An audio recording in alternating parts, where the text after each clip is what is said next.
Bu yurt qadimdan ma'rifat yurti. Bu xalq doimo ilmga tashna bo'lgan xalq.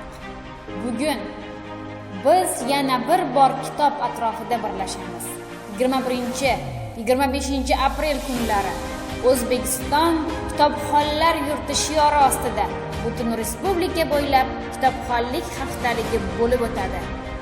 Bolalar kitob bilan do'stlashadi, kitobxonlar ilhom oladi, kutubxonalar hayot bilan yashnaydi.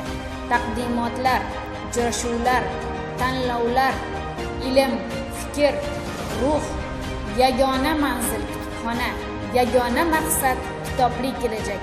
Ishtirok eting. 21-25 aprel kunlari o'zingizga eng yaqin kutubxonada, Bag'dod tuman axborot kutubxona markazida biz sizlarni kutamiz.